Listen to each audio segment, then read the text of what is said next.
E learning point classes में आप सभी का हार्दिक स्वागत अभिनंदन। आज हम पढ़ रहे हैं अध्याय 10 के बारे में विस्तार से अध्ययन करें, जिसमें उपसर्ग प्रत्यय, कृत प्रत्यय और तद्धित प्रत्यय के बारे में विस्तार से अध्ययन करेंगे। किताब का नाम होगा BSER अजमेर द्वारा प्रकाशित है। आज हम अध्याय 9 पढ़ेंगे। कि वीडियो को शुरू करने से पहले वीडियो को लाइक और शेयर कीजिए। भाषा प्रयोग में कुछ ऐसे मूल वर्ण वर्ण या वर्ण समूह होते हैं जिनका अर्थ की दृष्टि से और विभाजन नहीं किया जा सकता। इस प्रकार के मूल शब्द भाषा की अविभाज्य इकाई होते हैं। ये किसी शब्द से पहले जुड़कर नए अर्थ का निर्माण करते हैं, क्योंकि ये एक स्वतंत्र शब्द के रूप में प्रयुक्त नहीं होते, इसलिए इन्हें उपसर्ग कहा जाता है।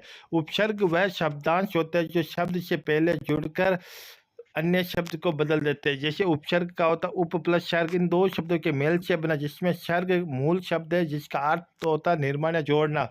उपहार एंड उपहार शब्द हिंदी भाषा में मुख्यतः 3 प्रकार के उपसर्ग होते हैं: संस्कृत उपसर्ग, हिंदी उपसर्ग और उर्दू उपसर्ग।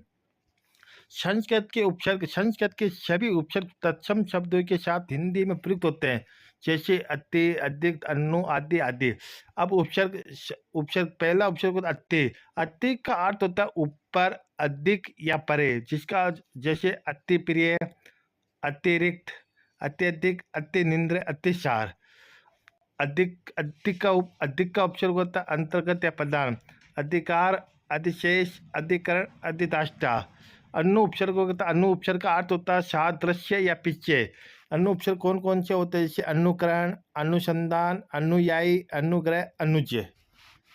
और अप का उपसर्ग होता है निरादर या दीनता, इसका होता है उपसर्ग अपमान, अपयश, अपव्यय, अपकीर्तन। अपी का अर्थ होता है निश्चित या भी होता है, अपितु, अभिदान, अपिहित। अपिहित का अर्थ होता है ढका हुआ। अभी का अर्थ होता है पास या सामने, अभिमान, अभिवादन, अभिषेक, अभिमुख, अभियान। तो ये छाता उपसर्ग होता है अव। अव का अर्थ होता है कि अनादर या हीनता, अपने आप को हीनता, अवगुण, अवहेलना, अवनति, अवसाद, अवगहन। आ उपसर्ग का होता है पूर्ण, विपरीत या सीमा, आदेश, आहार, आगमन, आजना, आगमन, आभार। उद्ध उपसर्ग का होता है उच्चता या ऊपर, उद्धार, उत्सर्ग, उत्साह, उद्धार, उत्थान और उत्तम।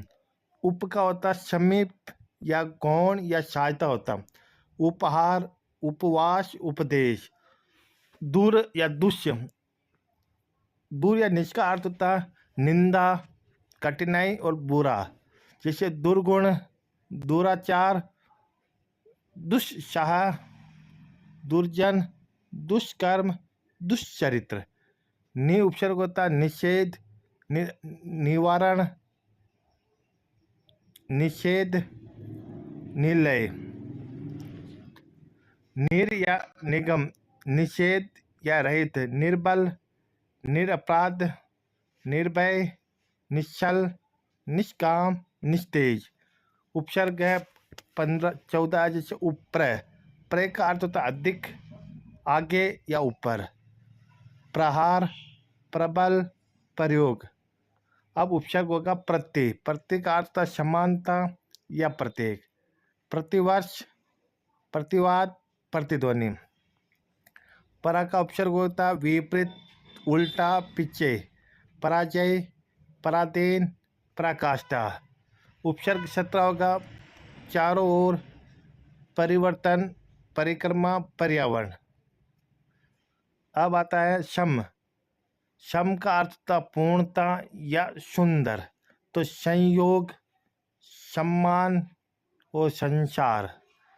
सु का अर्थ होता है शुभ, अच्छा, सहज, जैसे सुयोग, सुलभ, सुगम। का अर्थ विशेष या अभाव, विदेश, विहीन, विभाग। स्व का अर्थ अपना या निजी, स्वतंत्र, स्वदेश, स्वार्थ, देखो स्वार्थ का होता है स्व प्लस अर्थ होगा, स्व प्लस अर्थ होगा।